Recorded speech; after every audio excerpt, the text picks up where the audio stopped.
So, Mike, first of all, I want to say that I'm happy to see you. I'm always happy to see you and chat with you. I'm happy to see you doing well health wise because last year you were not in such a good spot. The silver lining of you being not in a good spot health wise was you got an album out of it because you're always making the lemonade out of the lemons. But why don't you tell me about the health battle or scare you had last year that led to this new album, Forwards, that I guess you made at least partially in the hospital.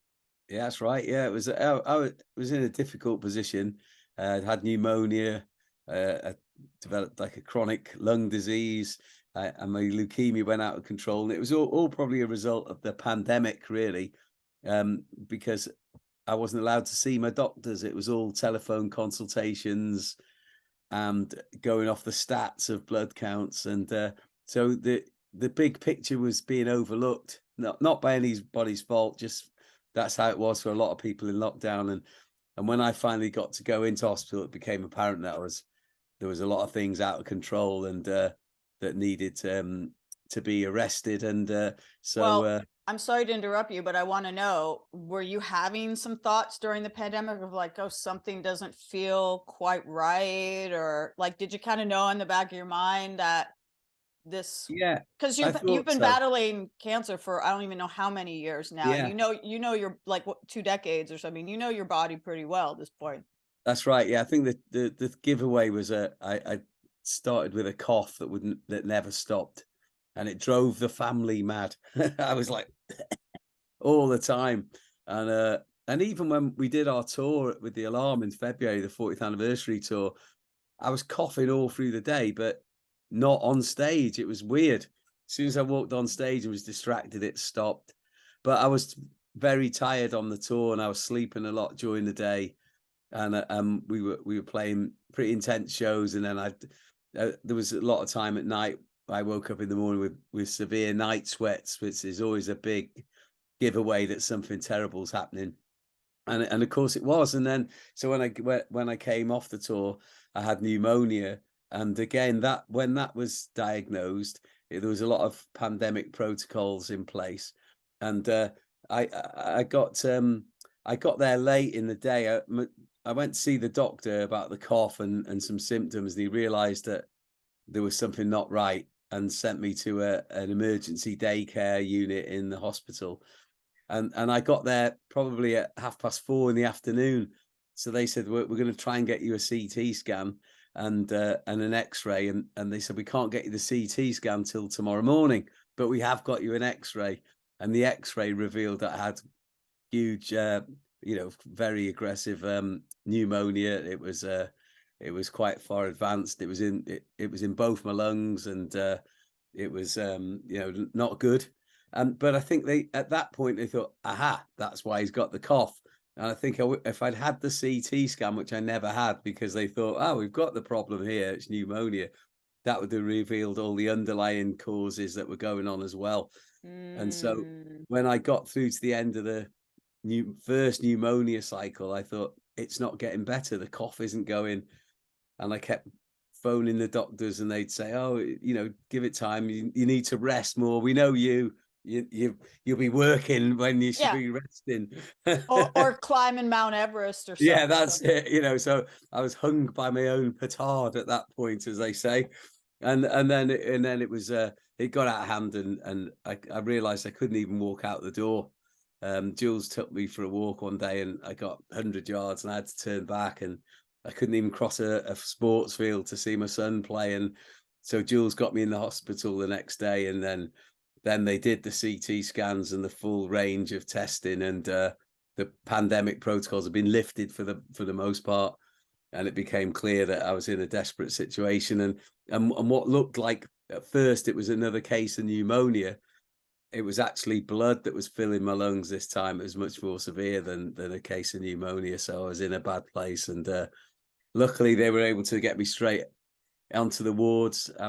Had a drain put into my back, which wasn't a nice procedure, to get inside my lung and drain off all the blood. And that was then I knew I was going to be in hospital for a long time once they'd explained to me the severity of the situation. So I asked, How long were you in? I was in there for a few months. So, Wow. yeah, I said to Jules, Wow. think I could have I asked the nurses first, think I could have my guitar brought in, you know?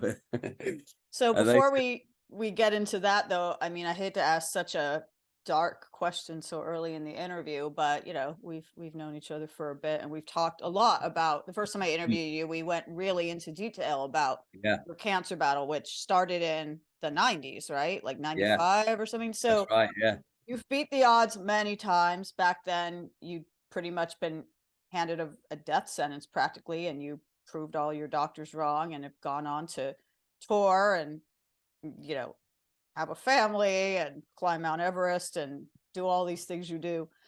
Um, so like I guess what I'm trying to say is, did this one feel different? You've bucked the odds before with people telling you this is yeah, bad. And did you kind of feel like, oh crap, my number might be up this time, right? I Like, did did. you have any fatalist thoughts? I definitely had those thoughts because I suppose in now between when I was first really going for it in 95 and 2005 and now a lot has changed in society and in the hospitals and it sadly it's got to the point where really doctors can't give you any false hope anymore. They can't say, oh look, these drugs are going to work wonders for you just in case they don't, and then that gets Mm, held against them if the outcome doesn't turn out the way everyone expects. So I kind of thought I could see it in their eyes that they were thinking the worst. And you know, in at the when you're in hospital nowadays, we've all got iPhones, haven't we, and laptops, and so we use when they're sending me for second CT scans and MRIs and all this kind of thing. I'm thinking, well, why? You know, because the doctors won't tell you.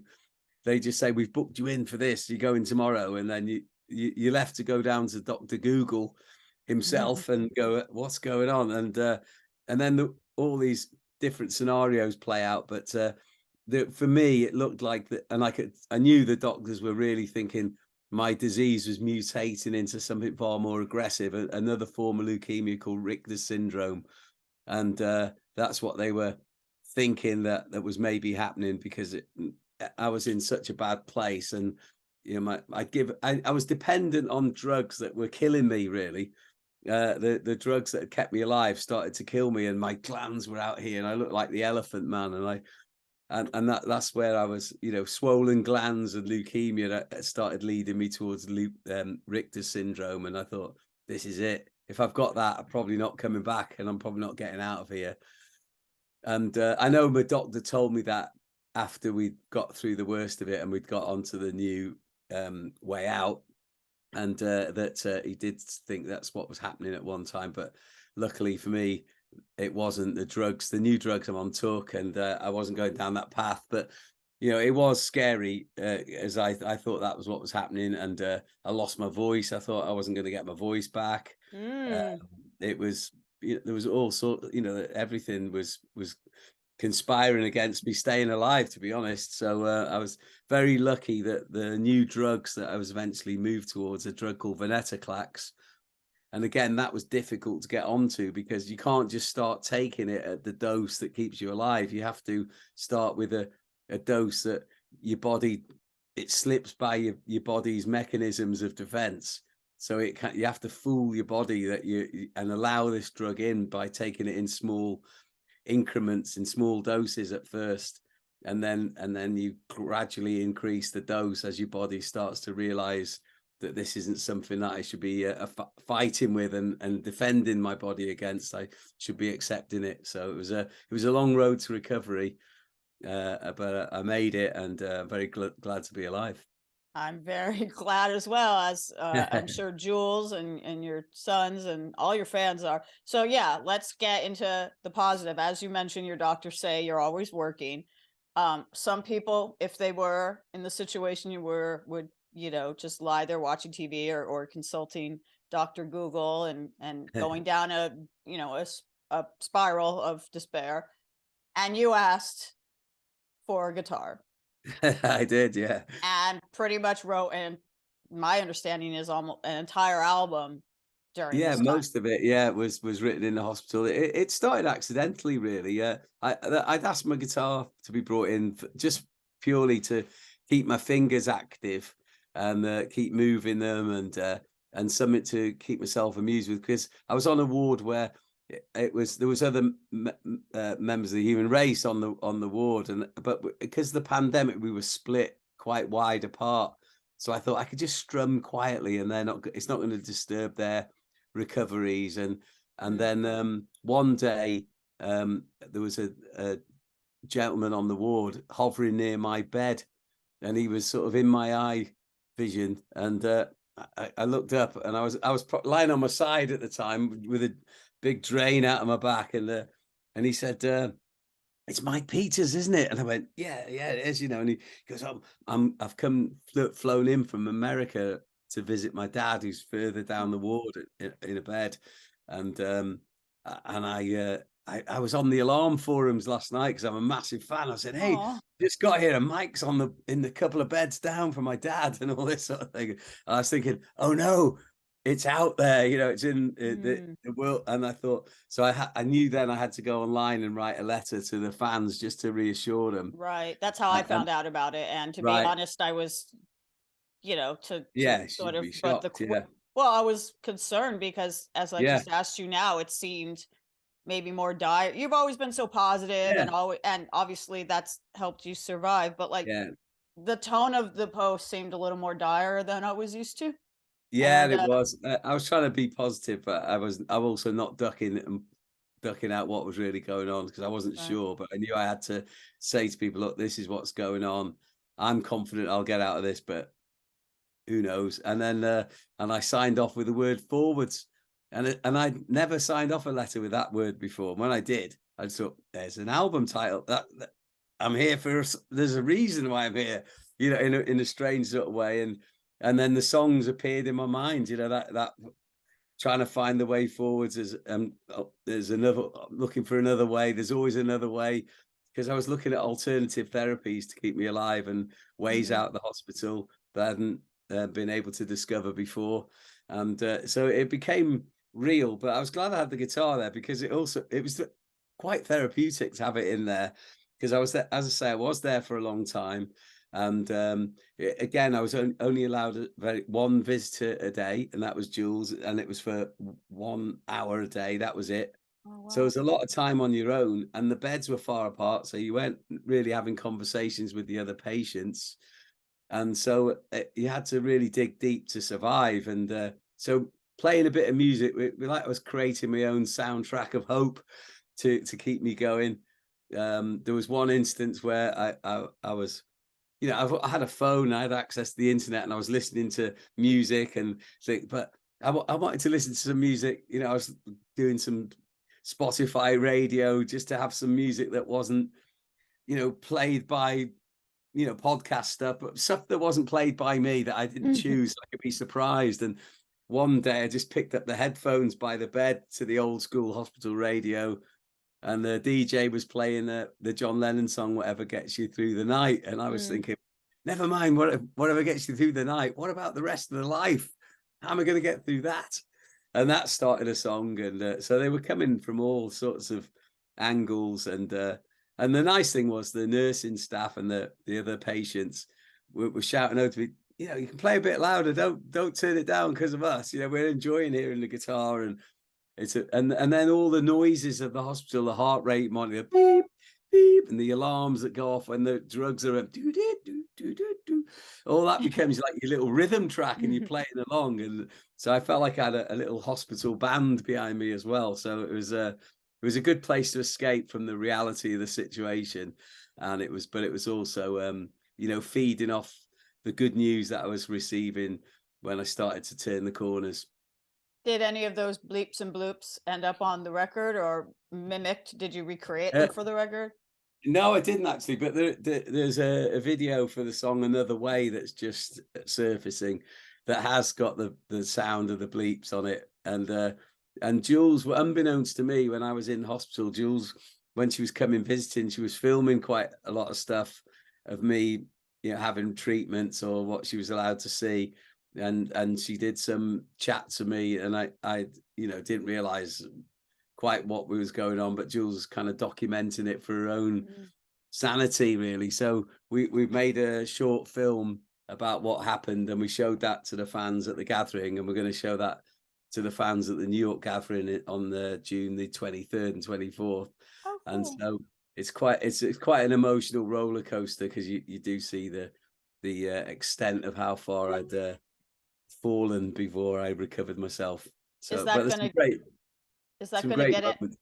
Yeah, well, I'd love to see it. Is that gonna be available for streaming or a I wider don't know. like It's release? quite a hard watch. So, but Mhm. we might do.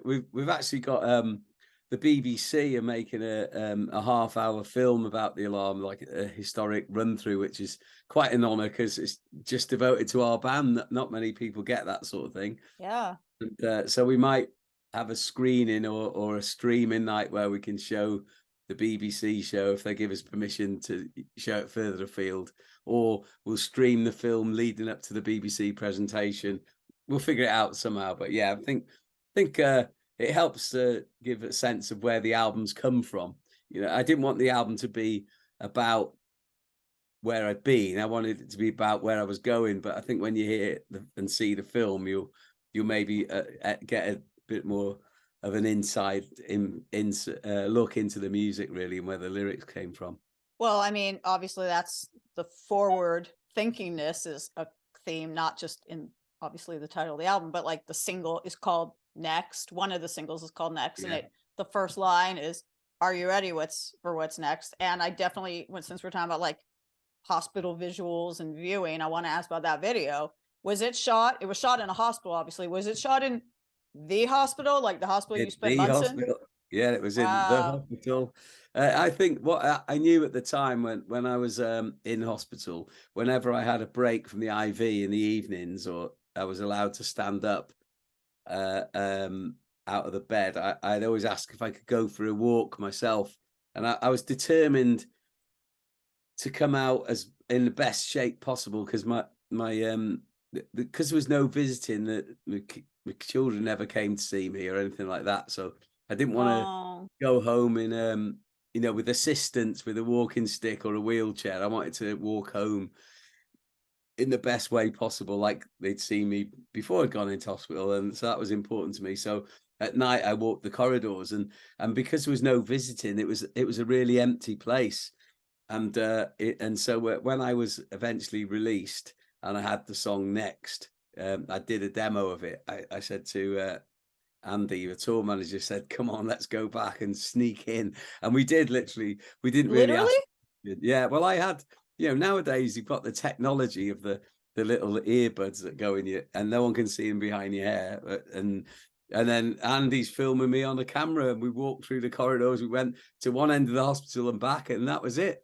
And it was shot in 20 minutes, and it's got that energy of, piling through the. If you're strong enough, then no one wants to walk out of hospital slowly. Everyone wants to run and get home to their loved ones, and leave it behind. As much as hospital can be an amazing place, and the staff are brilliant at keeping your spirits up, nobody wants to spend the night there voluntarily. Right. Everyone wants to get home, and there's, when you do get home, it's joyous, and I wanted to kind of convey that feeling. But at the same time, when I wrote the song, I was not quite sure what was next.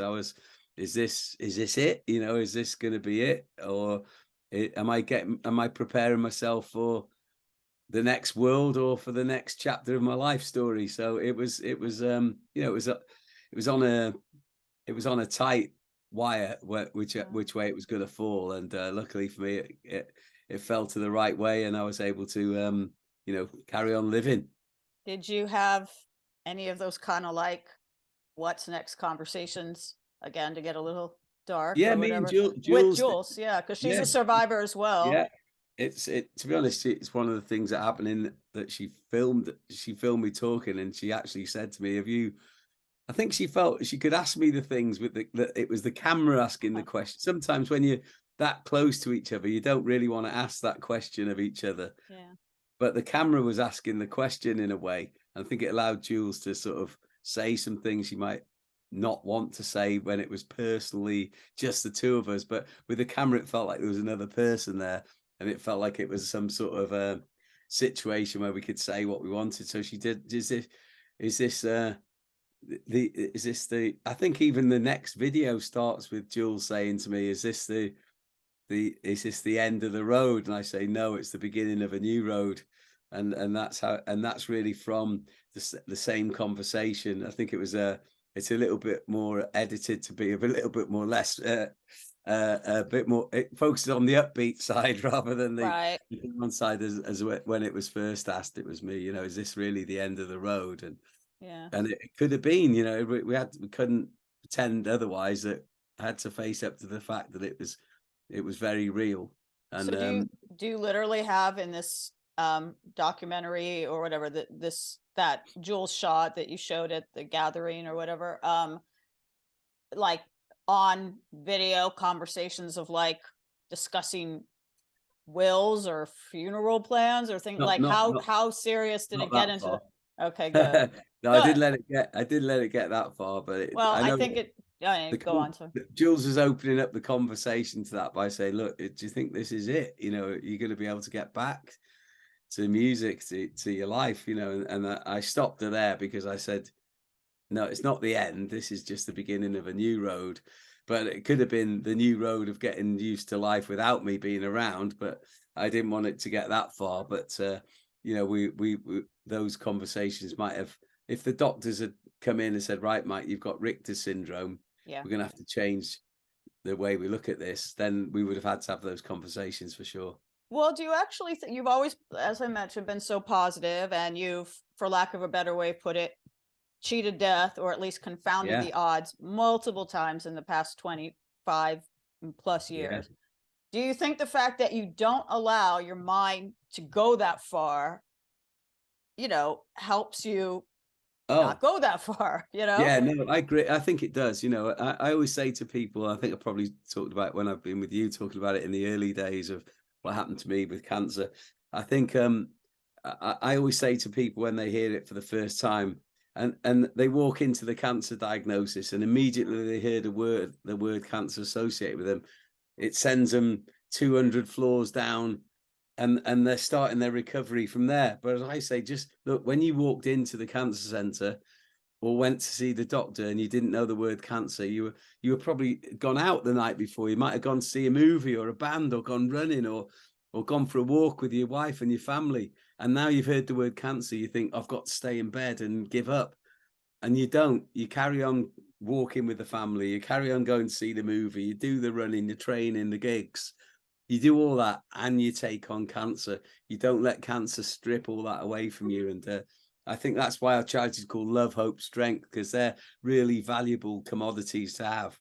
Not everyone's lucky to get it, because a lot of people have to go through cancer alone and they haven't got loved ones beside them or a close partner. And then Yeah. it can be really challenging. But the more hope you can find, the better your chances are of getting more out of the situation. And when I say more, some people that's the rest of their lives. For some people, it could be just 5 hours to hang on till your partner gets into the hospital to say goodbye, and that, because that can be as beautiful as anything. So it's a case of having as much mental strength as you can and finding it from wherever you can.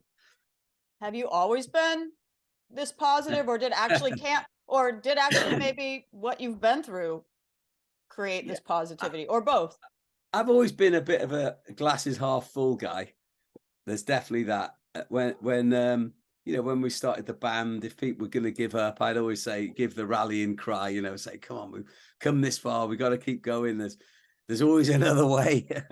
And I think the story of the alarm and the amount of times we worked our way around situations by changing our name or Yeah. pretending to be, that's a recurring theme in the alarm, and that just shows that we're not prepared to give up, and we'll find solutions. And I think that's really what the story of the message of the alarm has always been. People said we're an anthemic band or a political band or this or that, but really we're about a band that's about asking and trying to encourage people to find solutions for their problems, not give in to the problems. Hmm. There's a line in 68 Guns that got left out of the very first recording that's should have been in the song. We were asked to cut the second verse of the song to get to the chorus straight away, so it could become a hit single, quote Well, I unquote. mean, it did. So I guess maybe It did. They what were right, of what course. was But the line? What was the when we got omitted line? yeah, we got to the 30 years later, and I went back to the core of the song, read the original lyrics, thought, oh no, we left the wrong verse out. But the line is, if they take our chances, we'll create our own. And really that's the sort of manifesto of the Alarm. That's what we're all about. That's what we're encouraging our fans to do. You know, whenever we play a gig, someone's coming to see us at night that's not had the best news, and they want to be taken out of that situation, even if it's for a couple of hours, to forget about it, to be uplifted, to make them feel that they can go back to take on the challenge of what life has thrown at them, or to even enjoy all the positive they have even more, and make them feel that life's worth living. That's really what we've always been about as a band. And I think that has helped me in my cancer journey, because I've had to, you know, when I was first heard the word cancer in 1995, luckily for me, I went to do a gig the same night. You know, I You went didn't on tour, didn't you? yeah, I know. I did. And I started singing Strength and thinking, who will be the lifeblood coursing through my veins? Now, I never knew why I wrote that. When I wrote the song, it was just in the middle of the night. You know, it was a crazy situation leading up to the writing of the song. And I eventually got a guitar and was able to give it life. And then I had the give me love, give me hope, give me strength in my imagination. But I started the verse, who will be the lifeblood coursing through my veins? I thought, what does that mean? I have to fill in the blanks then. And it was only years later that I realized what it meant. That song was given to me for that reason. That, you know, fate must have known what was going to happen to me at some point in time. And I was given that song, and that's what kept me going. And whenever I'm in trouble and I have to go and play a show and I sing these songs, it reminds you that I'm lucky to be alive. I'm grateful to be here, and I've got a lot to live for. Absolutely. What are some songs on Forwards besides the ones we've already mentioned that give Yeah, you that feeling? Are there ones well, yeah, specifically? Because there's a song called "Love and Forgiveness" on the album, which is it's not the most original lyric in the world. It's peppered with people who maybe like the poet who can't find another rhyme, the soldier who's got nothing left to fight, the doctor who's got no one left to heal. I was thinking about myself in those situations. I was thinking, wow, am I going to get out of this? You know, and am I the songwriter who's got no more songs to write? Have I used up my quota? Because I didn't have any songs when I went into hospital. You know, and then when I saw the word Forwards written down in the email I was writing to the fans, thought, I've got to make a record about this. Someone's telling me something here, but I thought, is there any more to come? You know, our previous album, Amiga, had been made in 50 days, written and recorded and released in 50 days. And I remember going online and doing this dramatic statement, right, I've had enough, the lockdown, you know, we're all turning against each other. You can see it in the Capitol building. This isn't good. We have to no one else is doing it. Let's write a document about this time. And I said, it's got to come out in the lockdown. I signed off, posted it online, and I thought to myself, oh no, what if there's no songs? You know, it's all right me saying, oh, we're going to make a great album in 50 days, but what if I don't get any, you know? So that was a real concern when I thought about writing this album. So I was really asking the higher powers, are you going to give I'm asking for some music this time, but what are you going to give me? Love and forgiveness, or the opposite? I didn't know. So luckily, I think I was sent a bit more love and forgiveness for asking, and a really strong record and set of songs has been revealed. and you were vetting them. You said that like people on your ward were like, turn it up or whatever. You were weren't you like sort of I using was sort of, the yeah, I was nurses and the patients as secretly, your okay. yeah, I would, they, you know, the nurses come in, or the auxiliary staff, you know, cleaning around, because that was happening all the time. And they'd say, oh, keep going, don't stop for us, you know. So I'd sort of play the chords of 68 Guns, you know, something that they might know, and they, oh, that's really nice, isn't it? You know, and they play it again, you know, and then the second time of asking, I'd play something I'd just come up with, you know, and they go, oh, that sounds great, that does, you know. And I was secretly using it a bit of an acid test to see if it was any good or not, because you never know when you've written a song. Nobody knows if it's any good till you play it to someone else and they react to it.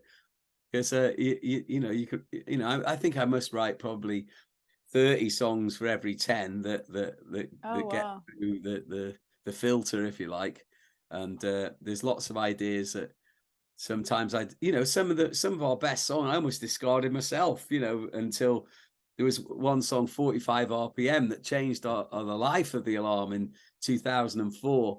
We just reconstituted the Alarm. We were making new Alarm music, and I said to the new members and the band, myself, I said, look, we can't just make one record about all this. We have to make 5. We're going to make 5 albums in 4 months, and it was a huge challenge, but it turned out great. But we got 19 songs into the project, and then I played them the 20th song I had, and everyone all said, Mike, look, can we be honest here? We've just done 19 songs, and they're surefire Alarm songs, but this one doesn't quite cut it.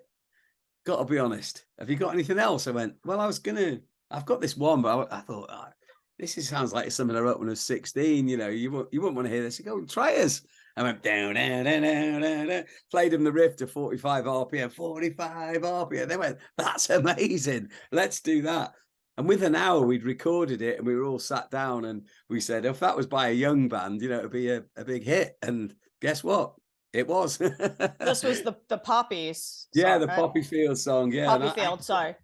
I almost decided not to show that to the band. I thought, there's no way they're going to like this. They'll think it's too sounds like a Green Day song, or but they say, but Green Day are contemporary. That's, you know, you've inspired them, so why shouldn't you do a song that sounds like that? You know, so we did, and next minute it's in the charts, and the whole world sits up and takes notice because we've fooled the British industry, and they think the record is by an 18, 19-year-old band called the Poppy Fields, when it was really the Alarm, who were in their 40s and weren't in the original lineup anymore. And you know, we were in a place where people think you can't make good music, and you can't make music that lives up to your past, but we did. We just needed to prove it with a bit of subterfuge to get the message across.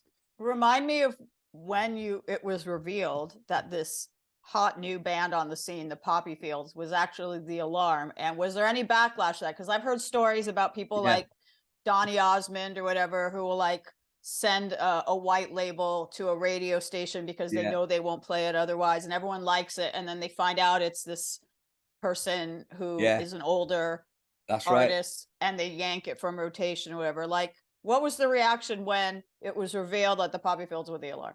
Well, we revealed it on Top of the Pops, which Oh is my the God. big Britain, yeah. As we'd gone into the top 20, and they said, you know, here's number 20, it's the Poppy Fields, but we've just found out that this isn't the Poppy Fields, it's the Alarm in disguise. And it blew up the next day in the media like a massive story. And we ended up on I was on the phone nonstop for a week.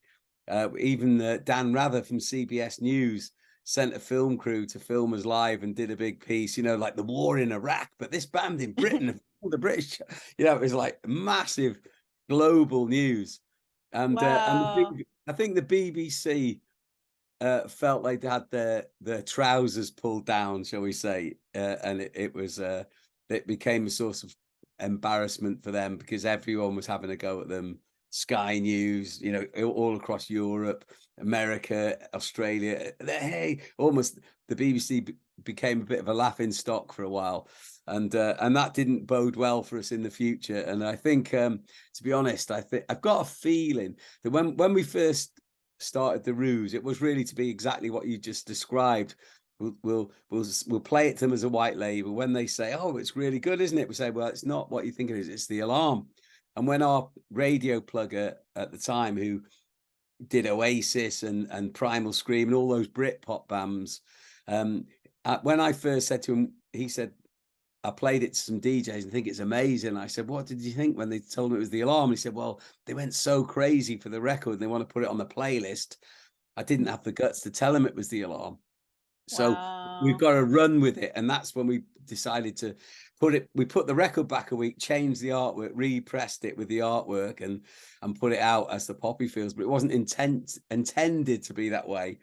And so but I do think, and it's probably not been owned up to, but I think the reveal wasn't handled as well as it could be. I don't think the the journalists who were playing it and saying it's the best new band since the Clash and Rancid and the best British band of, you know, modern times.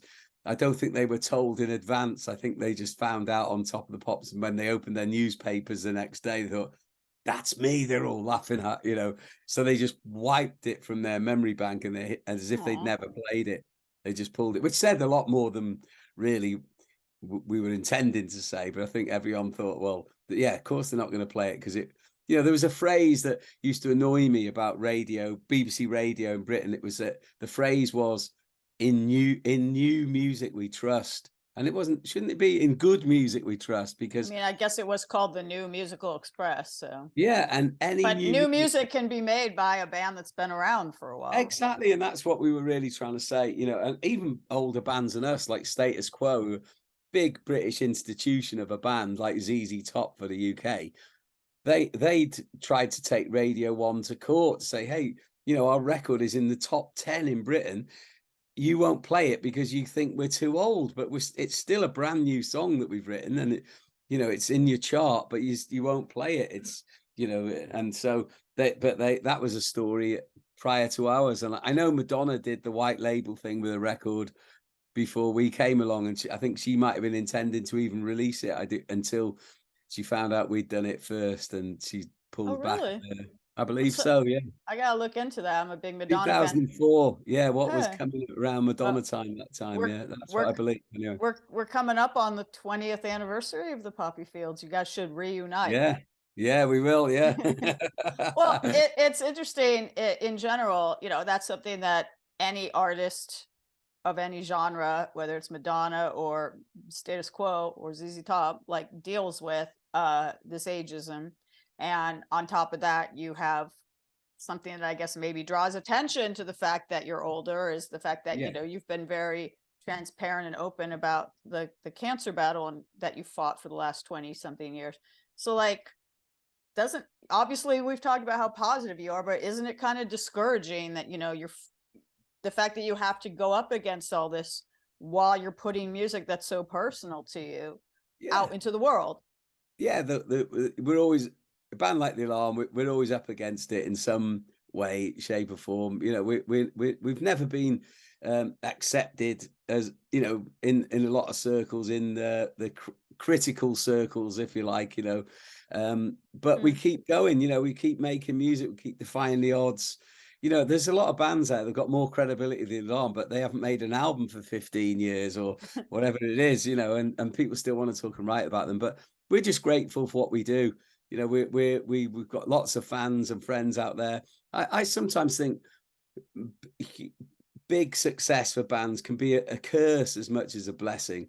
Sometimes, you know, I sometimes see some of my friends out there that are, you know, in bigger bands than the Alarm, like U2, for instance. You know, they can't play every year because their tours are so massive that the planet can't sustain it unless it's once every 3 or 4 years. And I think you're missing out on so much when you can't play every few months and go out there. And you know, I know we've, since 2007 we've made like 5 or 6, you know, certainly 4 brand new albums, and one reinvented album, and maybe another one in the midst of all that as well. I can't quite remember.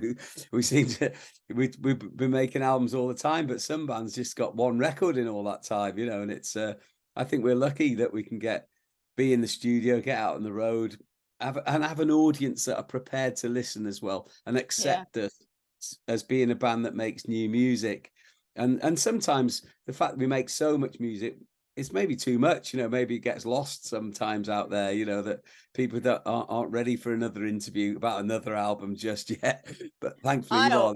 I always am, but even you two, I mean, who are like arguably one of the biggest bands of all time and in the world, even they struggle with it. Like their last album, I mean, obviously the whole iTunes thing was a debacle that created a Yeah, backlash. But you know, even they at the, you know, although they have had a very long career of hit albums from the 80s to the yeah, cool. 2000s, Absolutely. even they lately are sort of leaning more on the nostalgia thing, like Yeah, Bono's book and One Man Thing, the residency, the new documentary. It's all still cut. Even they are starting to sort of like focus more the Joshua Tree, Yeah, of anniversary tour. course they are. Even they are starting to kind of like focus more on the Yeah, past. look, we've done that as well, and 10 years ago, well, 10 years ago, I went to see Bob Dylan at the Albert Hall, and it was, he was singing songs I didn't recognize at first. And then I realized he was singing Tangled Up in Blue, one of Yeah. his favorite songs.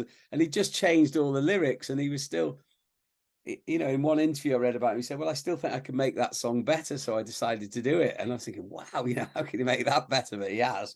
And I thought, well, if he can go do that kind of thing, then I can. And that's what led me to find the missing verse out of 68 Guns. Because I Mm. went back and looked at it again. Thought, hang on, it needs retelling this song, And I think, going back into the history of the band, that it sort of educated me again, and it sort of led me to some creative paths that I thought we'd maybe not explored properly. And I could see a couple of chord changes. We didn't have quite the ability or the vision to be able to see where they were going.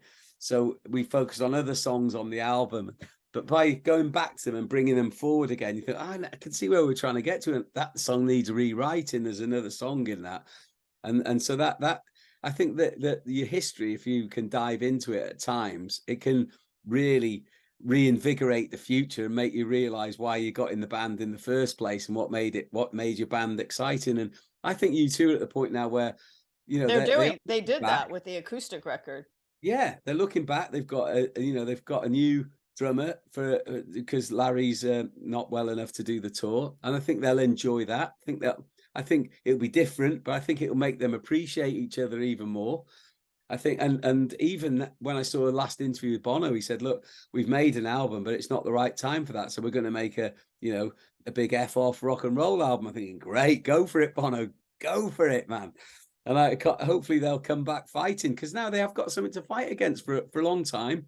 Mhm. U2 are the undisputed world champions of rock and roll. Now there's a few other guys on the block who can punch at the same level, and so I think it's going to be great that there's some competition, and now they've got a few challenges. And I saw Bono on his solo tour, thought it was incredible. Me too. I thought it was, and I loved his book. I listened to the audio book rather than read it.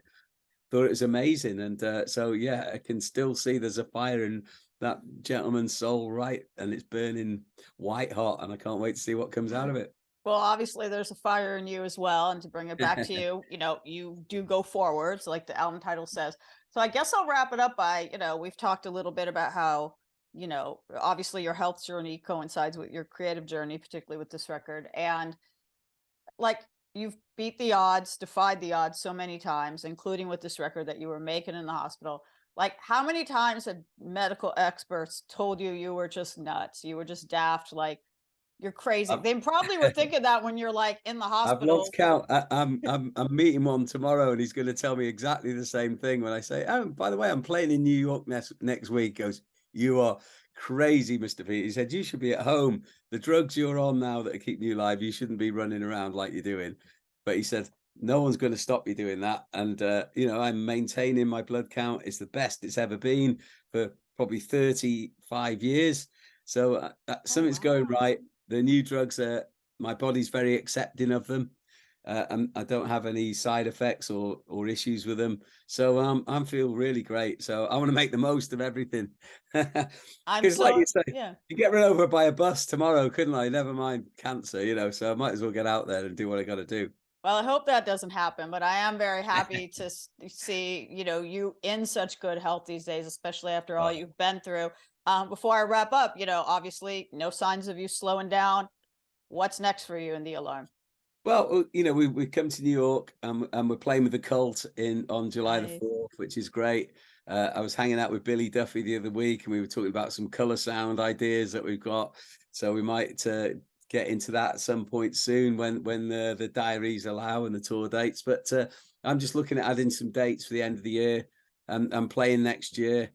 And I had a good chat with our agent today because I'm feeling strong. I've just done 11 dates in the UK, and live to tell the tale, and that gave me the confidence that I can put some more dates together, because with everything that's happened, I wasn't sure if I could. It's great doing a one-off show, but I wasn't sure if I could do back-to-back nights. So I've Hmm. just done 5, and they've all been great.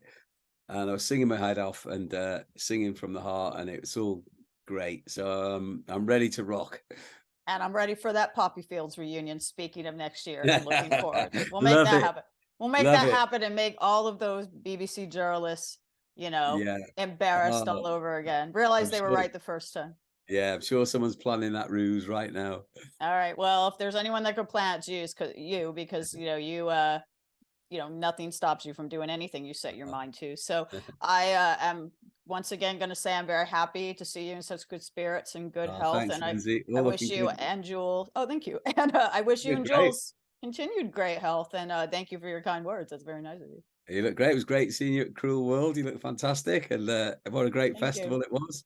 Cruel Did World you for get? the alarm next year. Yeah, That you should got it. happen. Yeah, That should happen. that's on the table. So All hope I'm right. not breaking With any confidences. with Poppy Fields on the second stage. Open for yourself, like the Bubblemen used to open for Love and Rockets. You never know. That's it. Yeah, great. I Well, like it. in the meantime, congratulations on everything you got going on, including the great new album Forwards. Thank you very much, Lyndsey. Awesome.